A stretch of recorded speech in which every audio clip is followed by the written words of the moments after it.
Can I then start sharing my slides? Is that okay? Yes, please, go ahead.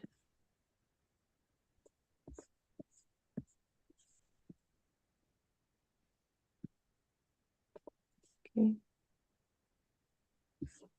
Go ahead then.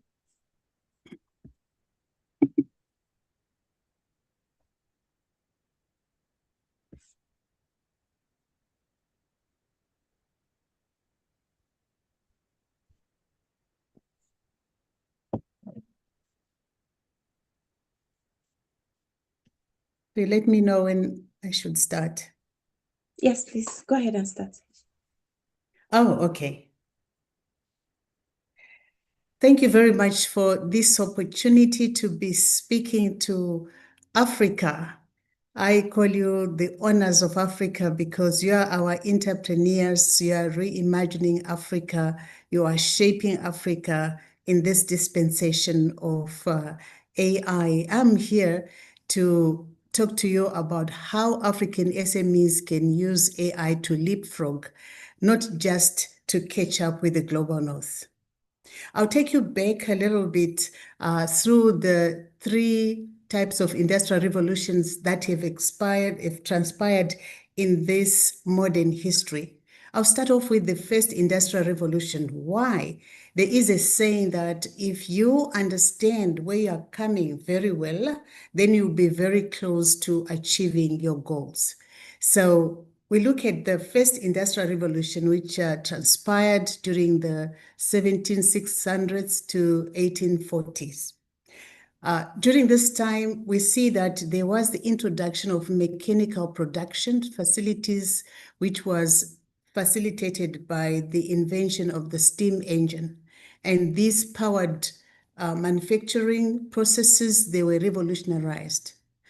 Since we are Africans, I also want to bring in the African contribution during this first industrial revolution.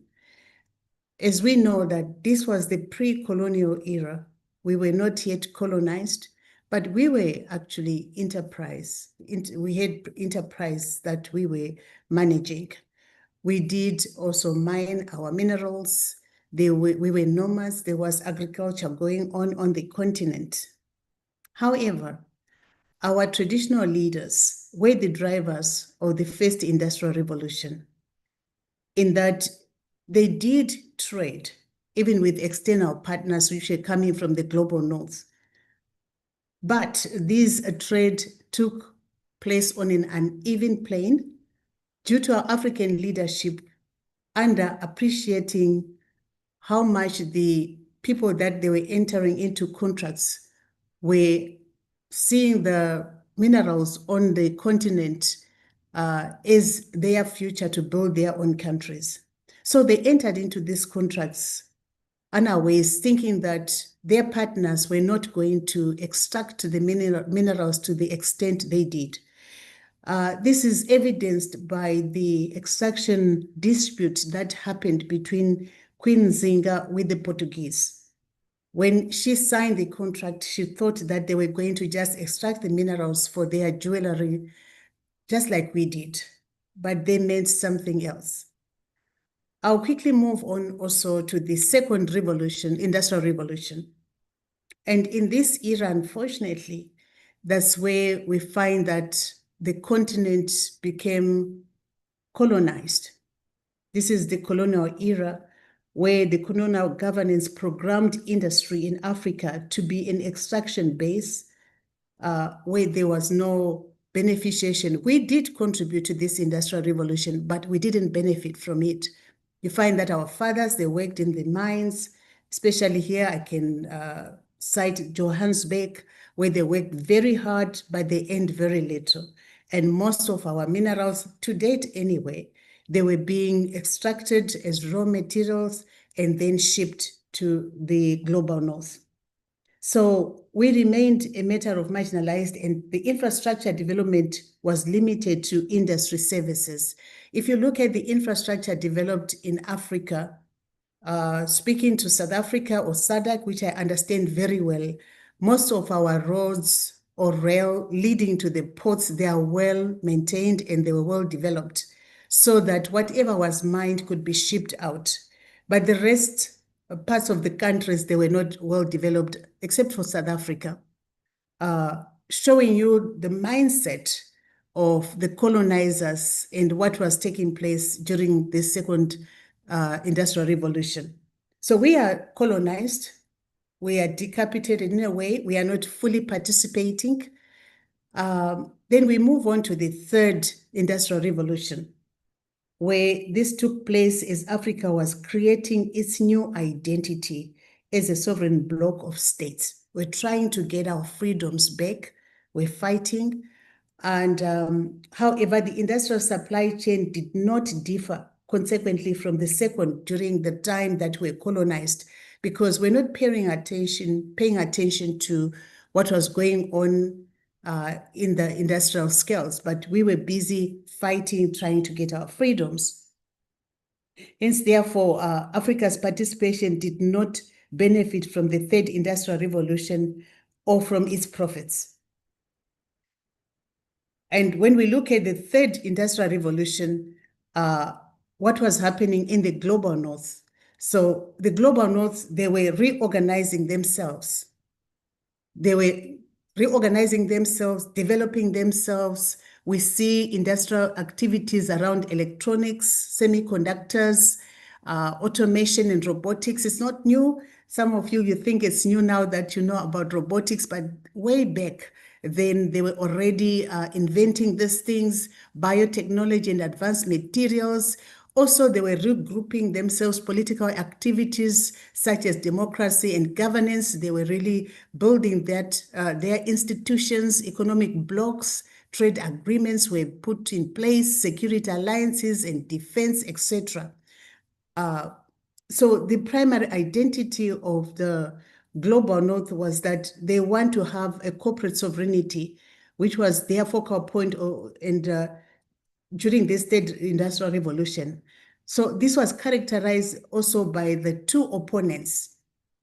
We see that the other part of the global north, they are advocating for free markets, and whilst the Asian side of things, they are also advocating for communism. As a result, we find Africa being engaged in this bipolar dynamic by taking on the supply chain system of the preferred partner. However, local and organic markets were starved and neglected. Therefore, Africa still remained without a clear industrial identity. Hence, today, we don't have good industrialized space, landscape, and our youths, you are in this dilemma where there are no jobs. So Africa, during the third industrial revolution, we did, however, go through a wave of independence. We did gain our independence, of course, however, the political autonomy did not translate to industrial sovereignty due to the inheritance of the burden of continued servicing sovereign debt through delivery of natural resources in their raw forms as per second industrial revolution. So you find that our governments were under pressure to meet debt settlement and obligatory delivery quotas, and more pressure was on them to maintain and pay these debts, but never developing national infrastructure. Therefore, innovation was not a priority, but rather was secondary to tried and trusted machinery and techniques. As a result, information technology as well as machine learning was stuffed in the African society. I'm bringing all these things so that as entrepreneurs, you might understand where we are and why we are where we are. Yes, sometimes you can point fingers at our governments or other generations and say, why is that our parents didn't do ABC like Australia or America? But these were the dynamics that they were facing, our forefathers. And you see that because of that, we are trying to reorganize ourselves as a continent, forming some economic regional bodies, starting off with the AU, our continental body. Then we have the ECOWAS, the SADC, the East African Community, and so forth. trying to make sure that we can work together and build our economies. So why I'm saying this, I'm bringing this information and understanding so that you know that you as SMEs, you don't have to follow the industrial path of the West. They were at a very advantageous position in the sense that resources were readily available as they extracted the minerals from the continent. All they did was to do thorough research and come up with ideas, but resources were available. We didn't have, now we don't have as much resources as they had, although we do have our minerals in the soil, but they are not out of the, for us to, at our disposal. So what can we do now in this new AI era? So AI era creates an opportunity for you now to explore or solve problems differently as compared to the global north, how they did it.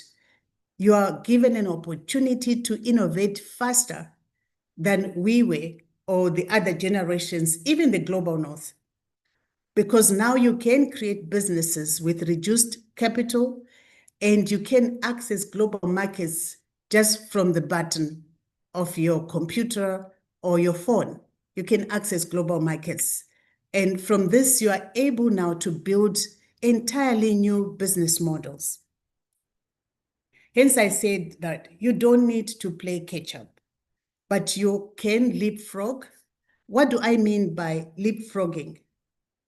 Leapfrogging can be defined as skipping outdated stages of development, adopting advanced technologies directly. What do I mean by skipping outdated stages of development? Previously, I used to be so much into the water sector where I did a lot of research. So you find that during the second or third industrial revolution, the global north, they built big water treatment plants. They could afford to do that because they had the resources. But now we don't have to do that. Here in South Africa, we came up with a very good water law, which was revered throughout the whole world, because we wanted to make sure we can provide our citizens with adequate clean water and sanitation. But up to this day, we haven't managed. Why?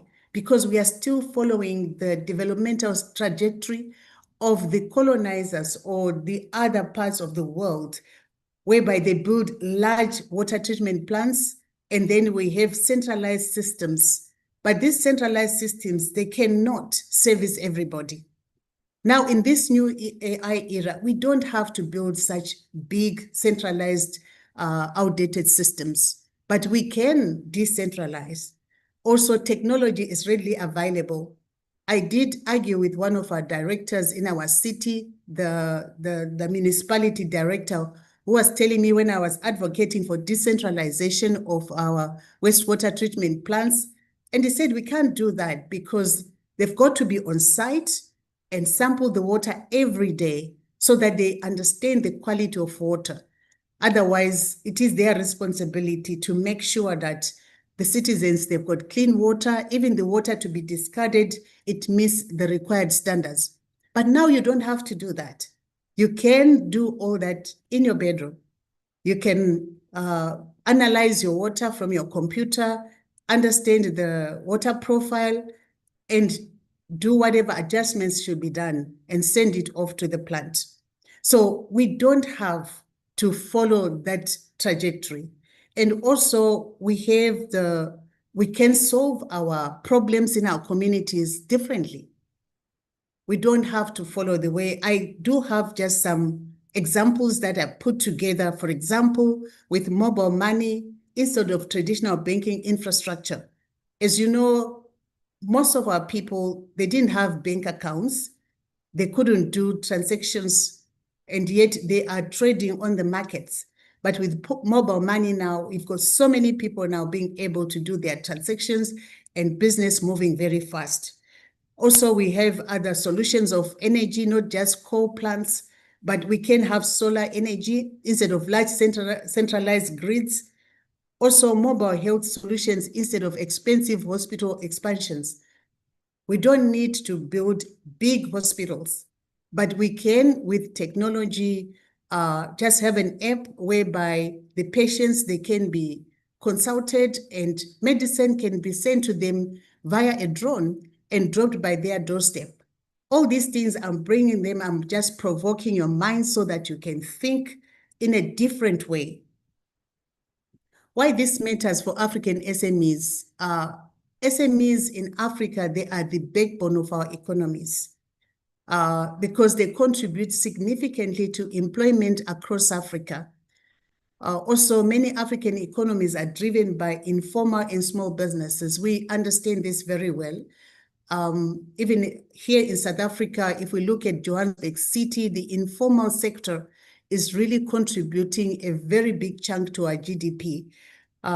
This is the same with other African countries. SMEs are also very critical for the youth employment and innovation. One of the biggest issues or challenges, I don't want to call it a problem on the continent, is that we have so many youths. It's the most youthful continent ever in history, but we don't have enough jobs because of the history that I've already given you at the beginning of my talk, that we don't have a fully industrialized section of our economies. Hence, we have unemployment rates for our youth, which are very, very high. So why SMEs? But there are some challenges. As much as I'm saying that we really rely on you, but we understand that there are challenges that you face as SMEs. This is limited access to capital, high operational costs, weak infrastructure as the infrastructure is not developed. Also, you might face limited data and market intelligence because there's no data. I've been trying to put together a product, but I'm failing to get the data. There's also challenges in competing globally. But however, AI can help you solve some of these challenges by assisting you to be able to work smarter and automate some of the repetitive work, making you more efficient and make faster decisions, improve your customer engagement through the social medias and all the other platforms that are available, and you can scale with fewer resources compared to previous dispensation when we didn't have AI. But the global reality is that business worldwide are already using AI for some of these things that I've listed here, such as customer support and marketing, logistics and fraud detection, forecasting and education, agriculture and healthcare, also in finance and business operations. Globally, this is happening, and I know we are trying to do this also on the continent. But I just want to say that the core challenge with our SMEs isn't about replacement. The core challenge isn't about replacement, that AI will replace our jobs, but it's about the pace at which you are going to adopt AI. So I want to encourage you with this talk that you must not procrastinate. You have to jump on and embed AI in your systems. The real danger is that African businesses will become uncompetitive because others are adopting AI faster throughout the world. So we need to embrace AI and embed AI in our systems. What are the advantages that we have as SMEs? We have a young population, youthful population. Labor is not a problem. We have mobile-first economies that we can easily adopt these technologies and mobile-first economies compared to the global north. And there are lots of challenges. Today, I'm not going to call them problems. I want you to adopt the Japanese mindset, whereby when they see a problem, when they see what you can describe as a problem, they say it's an opportunity. So there are many opportunities on the continent where AI solutions are needed. And we don't have a legacy, a burden of legacy whereby there's a lot of investment that has been put in the old infrastructure because the infrastructure is not there. So we can simply leapfrog now adopt AI tools and make sure that our processes are faster, we scale easier, and we reach so many other parts of the world. Also, the good news for Africa is that AI is not only for big tech companies. Anybody can put their hands, learn how to use AI tools for content generation. For example, I'm realizing that people are becoming millionaires just by content creation. And the beauty of Africa is that we've got the numbers. So if you have numbers in this AI era, you are good. People are using AI for bookkeeping, customer service, or inventory keeping, and also market research. You can easily do that with AI tools which are available, even from a single person to a company of 2 or 3 to 10. So AI is here really to transform the way we do business, to open up for us as Africans, even with little resources. Some, they just use their smartphones and they build their apps and they start doing their businesses. What are the practical AI opportunities for African SMEs?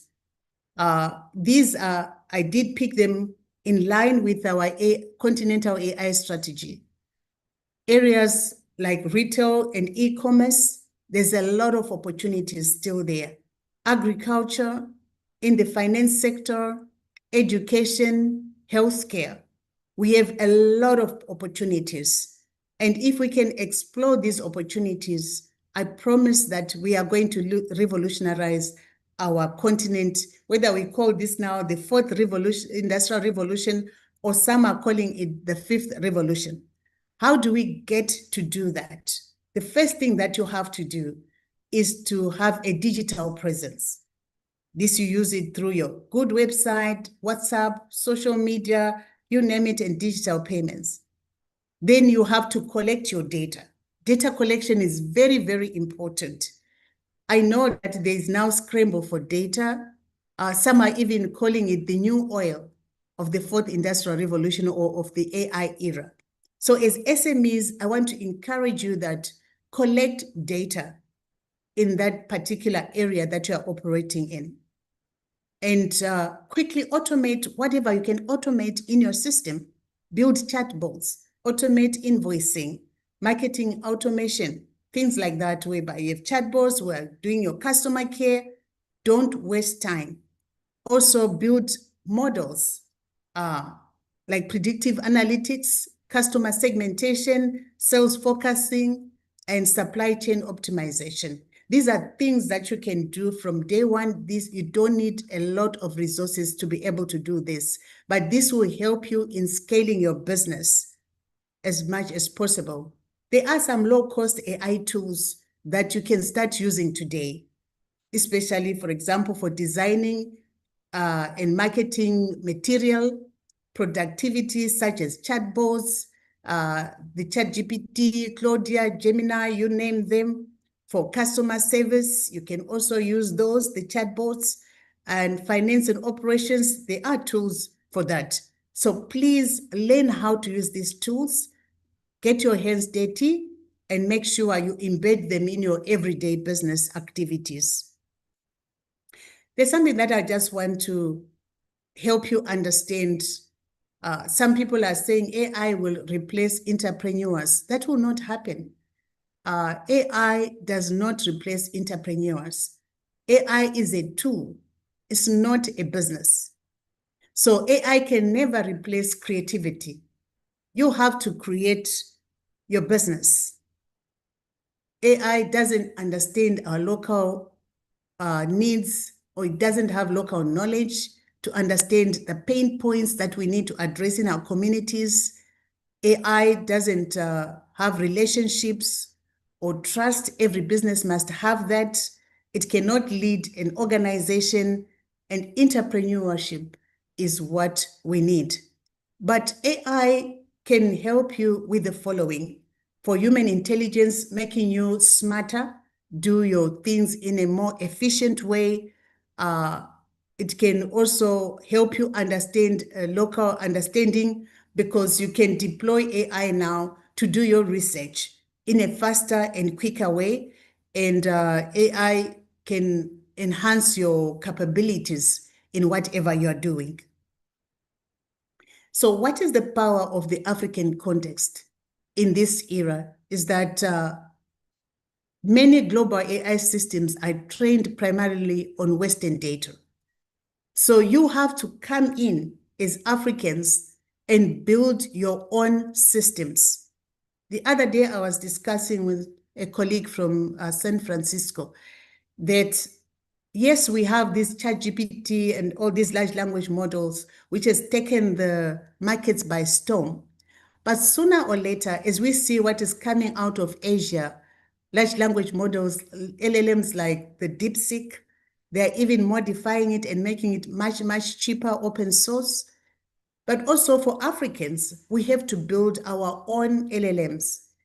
And this building of these LLMs, we're liking it to the era whereby producing music, you needed to go to a big, massive studio. You had to pay a lot of money for the hours that you spend in the studio. You had to pay the record producer, etc. It was a whole lot of money, resources, and time needed to do that. But nowadays, I can produce my own music now in my own bedroom. So the same with this technology, I believe that we are going that route as well. But as Africans, we need to jump in now and produce our own technology, our own LLMs, which understand our local languages, our informal economies, what it means to do business in Abuja or in Ghana or in Joburg. How do I do that?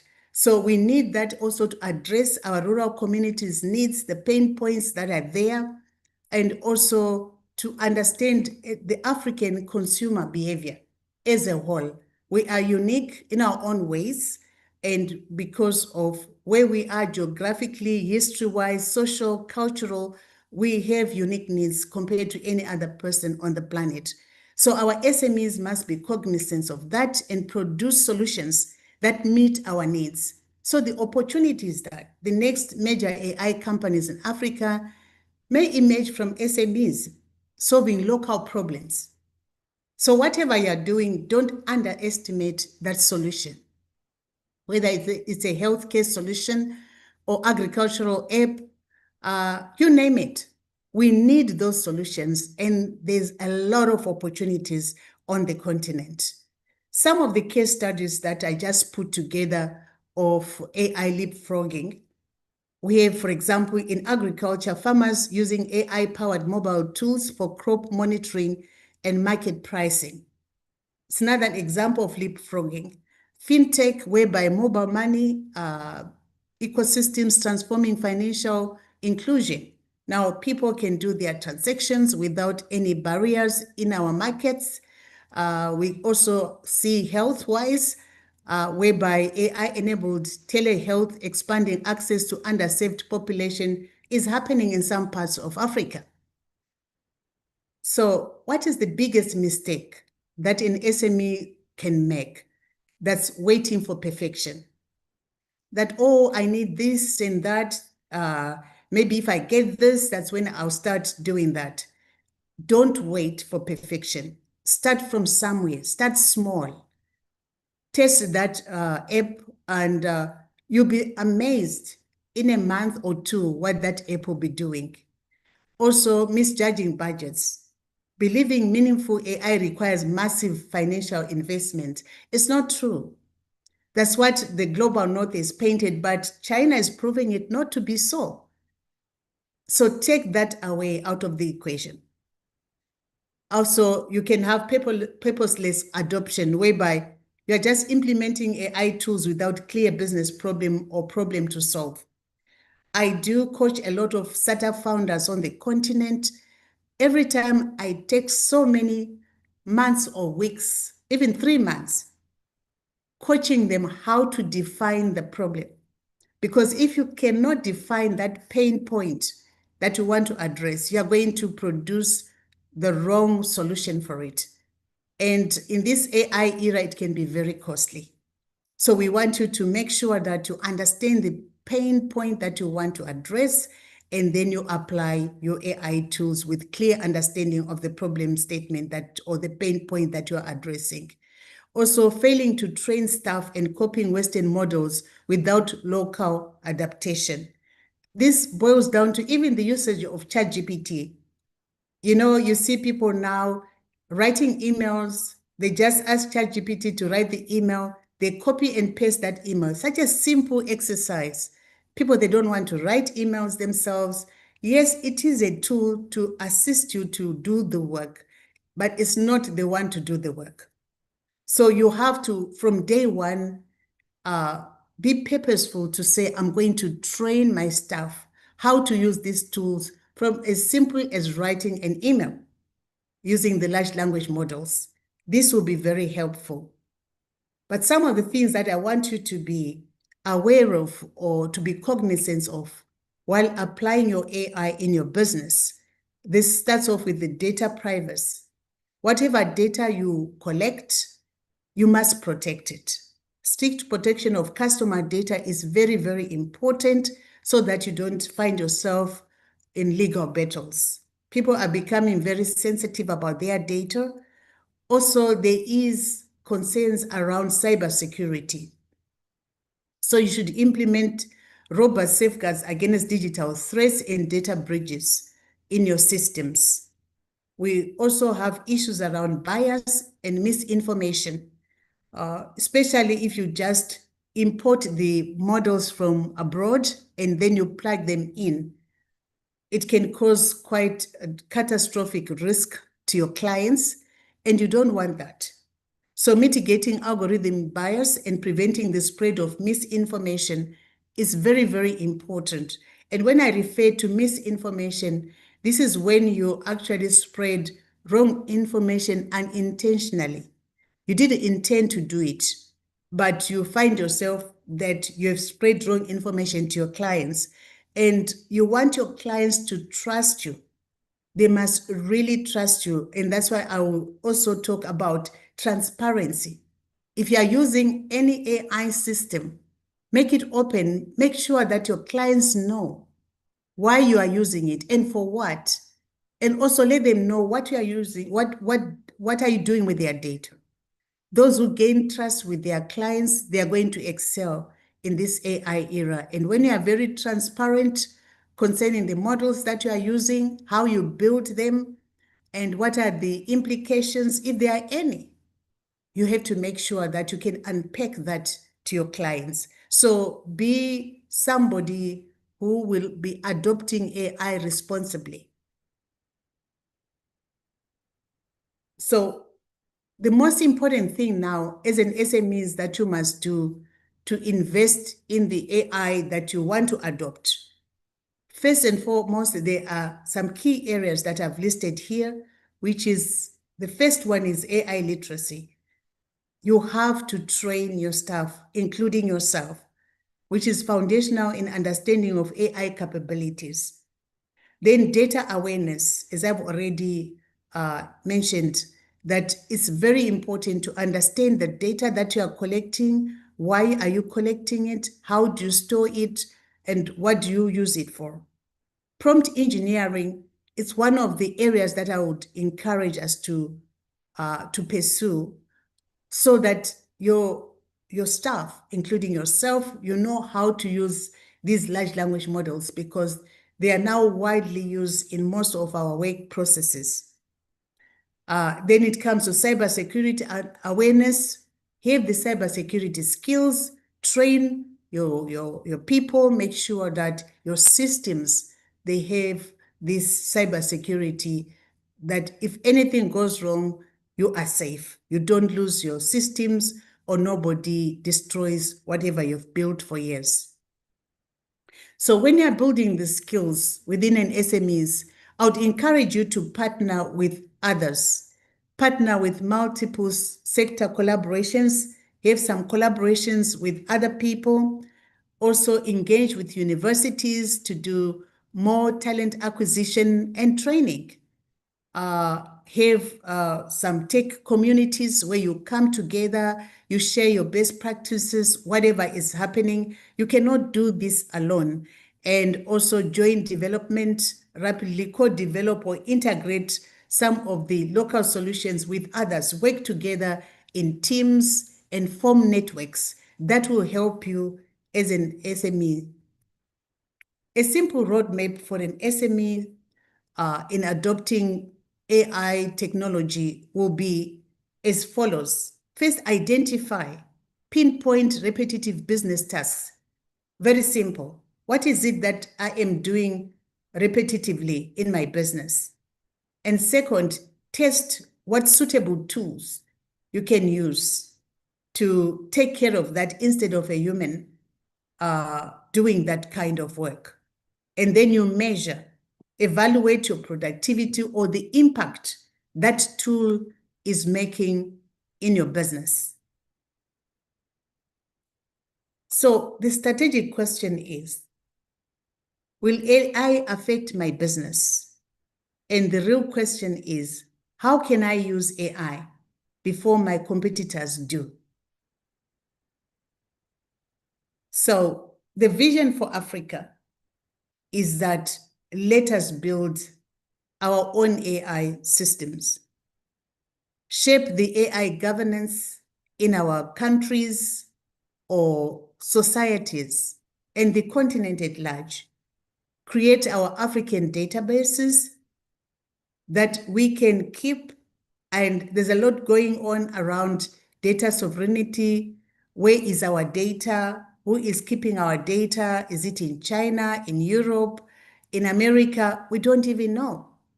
So it's high time that we have to address these questions. Just imagine the war between Iran and the US, how they're managing to strike some of the infrastructure in the Middle East. It was because they data and they could strike their water infrastructure, their energy infrastructure. So all these things as entrepreneurs, SMEs, I want you to think about them in whatever space you are operating, that data is very, very important. How do we keep our data? How do we collect it? And how do we build our models? And please develop local solutions for our local challenges or opportunities. I don't want to call it problems today. So develop local solutions for our local opportunities and lead responsibly as an AI innovator.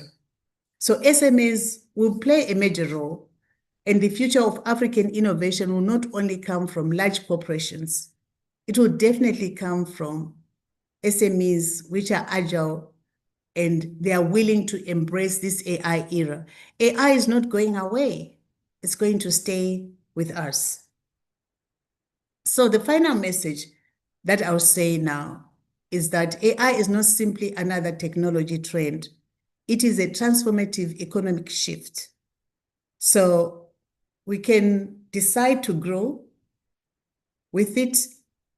We can decide to create African data sets, as I've already alluded to. We can decide to develop local solutions and lead responsible AI innovation.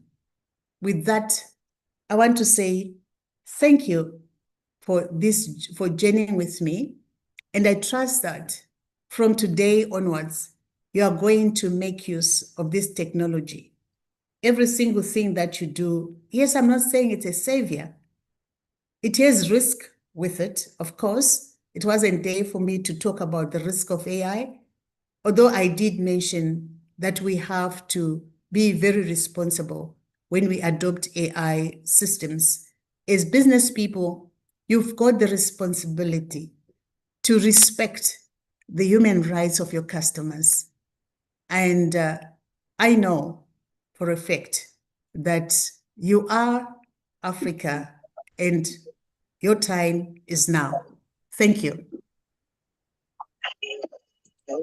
Thank you so much, Dr. Rejoice. This was awesome because a lot of the things you're saying is like me and you planned our plan to align a lot of what we were saying, because the messages are very in tandem with what we discussed yesterday, about the fact that AI is a tool. It cannot replace a person. It's not intelligent, the way that all those big companies are making it seem like we fired people because AI can do the job. It cannot do the job of a human. It can make a human being smarter, it can make us faster, it can make us quicker, but it cannot replace the things that a human being can do. So one of the things I wanted to ask is, considering the way, I like the fact that you're very centered on African based scenarios, because our experiences and lived experiences are very different from the Western market and the Western SMEs. As an SME person running SME in Africa, the person has to be able to manage so many things at the same time, because there are things that we don't have to manage in Africa that people managing businesses, things we don't have to manage in the West, that people managing businesses in Africa have to manage. Things like light situation, that's something that they don't have to manage. So all these inconveniences, it's already overwhelming. And I feel like there's so much pressure on the African small business owner to now even sit down to start figuring out ways. How do you think platforms like ours can encourage people and push them and help them? How quickly, how easily can we meet them, close that gap, or inspire them to close the gap of the will, should I say, the will or the zeal to actually to AI uptake? How do you think we can, help close that gap? That's a very good question, Ori. If you remember what I said, the stages in adopting AI as an SME in Africa, that you start small. Some of these things that are overwhelming our entrepreneurs are things that AI can come in as a tool to help you. For example, how to organize your simple diary, how to Mm, organize your emails, your phone calls to make sure that you don't miss a meeting.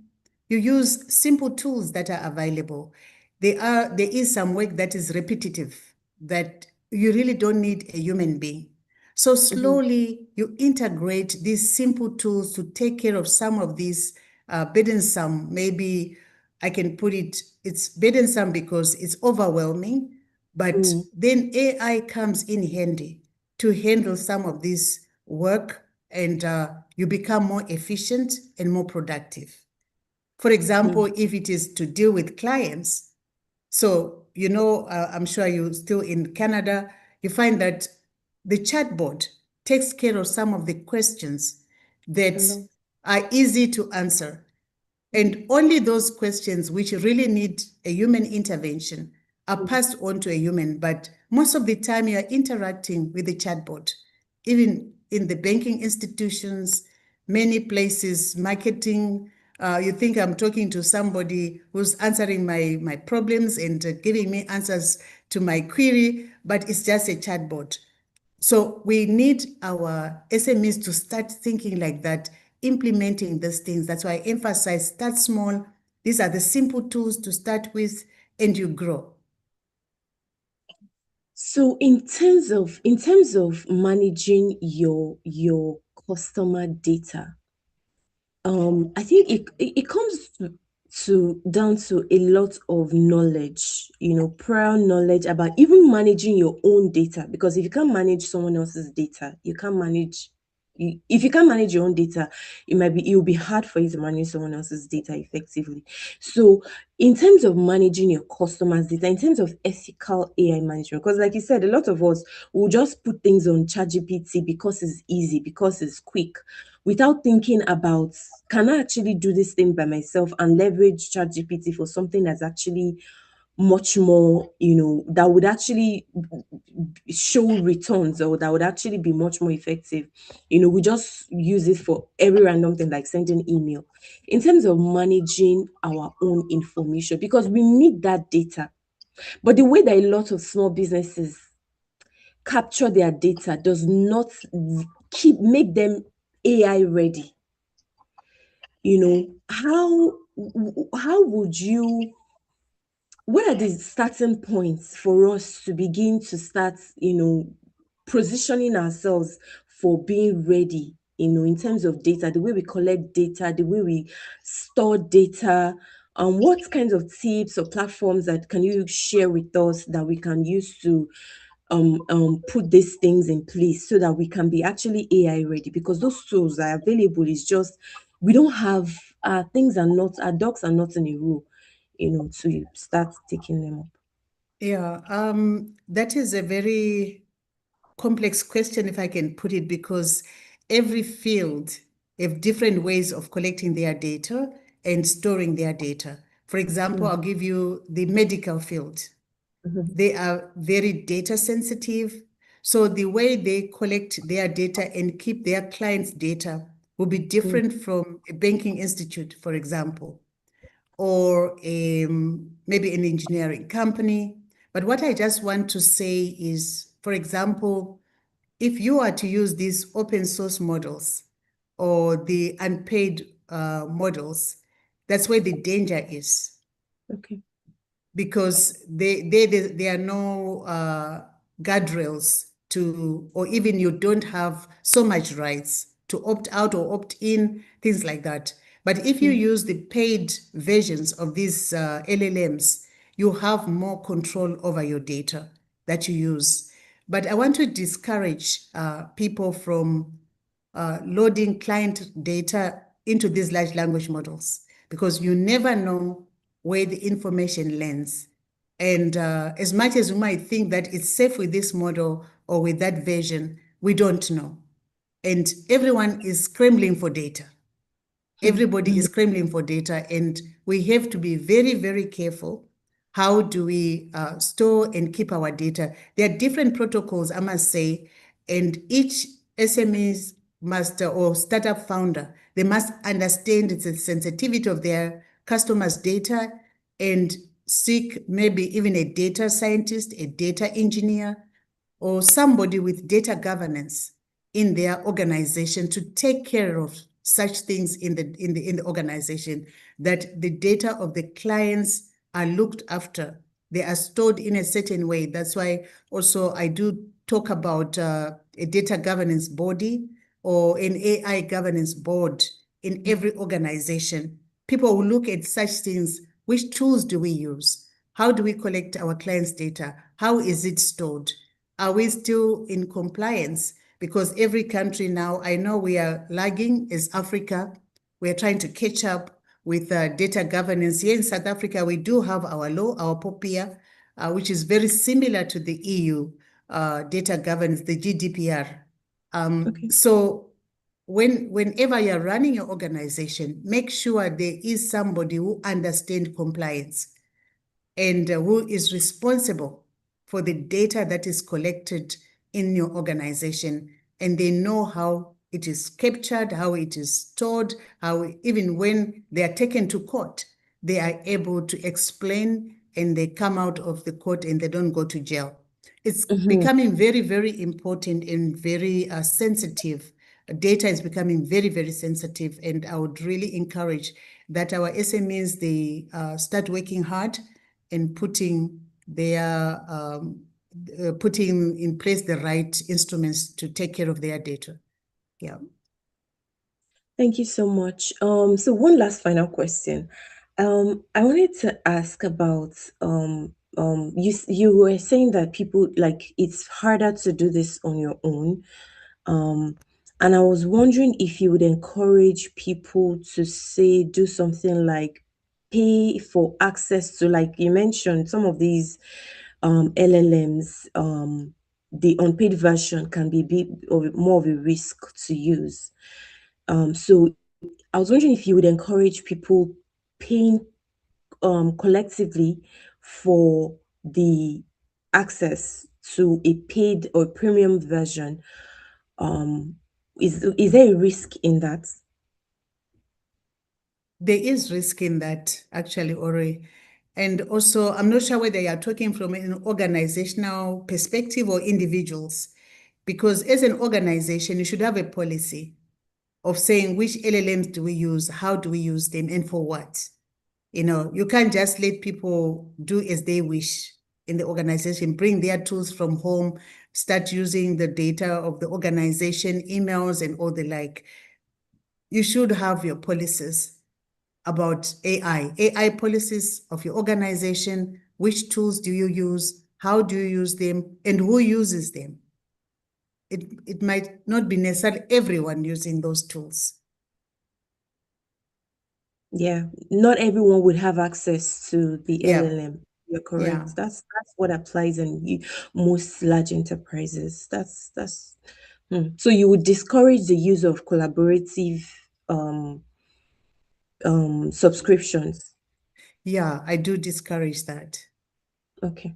Unless if it's for research, you know, Okay. if it's for research, but not for organizations. For running the organization for like Yeah, day-to-day things. Okay. no, no. Because if Mm. things goes wrong there, you don't know who did Where what.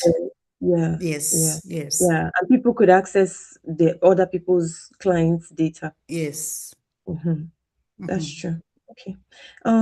Dr. Rejoice, do you have other platforms where you speak on? Because I think that a lot of our members would really benefit from the type that your view, your presentation is kind of is different. So I think we would benefit very much from having that African centric, Afrocentric perspective of this AI. What other platforms would you please, you have my info on LinkedIn. I can share my number with you as well. So just share me those things and I can forward to the group. Or do you want to just give us a few highlights? Yeah, I do get invited to speak at conferences, especially here in South Africa, the private sector, and also I speak well with the military. It will be a bit restrictive because my research also covers the military perspective. But whenever we have some events, I can always reach out to you where I'll be speaking. And also, I do have good colleagues who Okay, are good speakers as well. I'd love. Although our approach might be different, because Mm. I've lived in different dispensations. I've lived during colonial rule. I've lived in SADC, almost all the countries in the SADC region. So I've experienced the colonial rule, the Mm. apartheid rule, and all the like. And now I see where we are, and I'm so privileged now to be in this AI era as well. And it's a blessing for me to see how things are unfolding. And I believe in Africa. I believe this is our time. We have Yes. another opportunity that we were denied of. Our hopes Mm-hmm. were denied and deferred. Well, it was Mm-hmm. deferred, it was not denied. But now our Mm-hmm. children are really addressing those pain points we couldn't. But I always tell them that it's not that we didn't want to, but this was our situation. Yes. We had debts to pay. We were Yes. oppressed. We were fighting Yes. for freedoms. So Yes. that today you can be in a university, like where I'm Yes. working, you couldn't even get to the doorstep or the gate. But I had to fight. I graduated there. I'm working there. But as a Hmm. Black child, you couldn't even go and work and clean the floor for that Wow. university. So now Wow. we're saying our children, that's why I really love supporting these youngsters. If you can see also, I do coaching of the startup founders Okay. across Africa. And I'm Okay. saying we are here to support you. You're addressing the devils that we didn't have time for, but here is our hand. So Didn't we're have time helping for you. this. Yeah, Yes, yeah. that's So I okay. believe in these youngsters. They're not Me too. going to be like us that I go and clean No, the toilets yes, in you know, London. No. yes, because our mindset was programmed in a certain way. We had systemic issues to deal with. Yes. We still have those systemic issues to deal with, but because they don't have those oppressive, mentality that we had to shake off, they never Yes. had it. So their mind is open and, Yes. very exploitative, which is so key. And yes, I also very much believe in them. And that's why, Change Catalyst Co is very passionate about pushing this and pushing people to Great. take up. Yeah, this is our chance to change the narrative about, Great. the global south, and speak about what the things that we can do, who we really are, as opposed to what they say that we are. And Yes, because the other dispensation that I didn't talk about, that's when we ruled ourselves. I started off with the modern history. But there was a yes. time, even Queen Zinga, she fought the Portuguese and she defeated them when she realized that the contract was not what she thought. And now they're exploiting the country, they are milking the country. So we can do it. We are able. And we Yes. will. We We will will. do. We Yes. will. Yeah. Yes. One step at Thank a time. you. Thank Thank you you so so much. much, Dr. Rejoice. Please It forward was me my those, pleasure. and I'll be in Let's keep in touch. I'll touch. send them as well. Great. Thank you so much. Great. Does anybody else have any questions? Sorry, I just took over the whole thing. I was so inspired. Does anybody have any questions?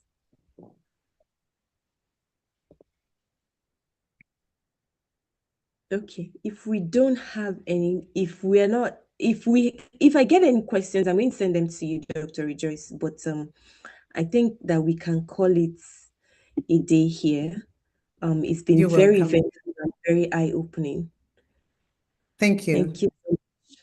All right. You're welcome. Bye for now.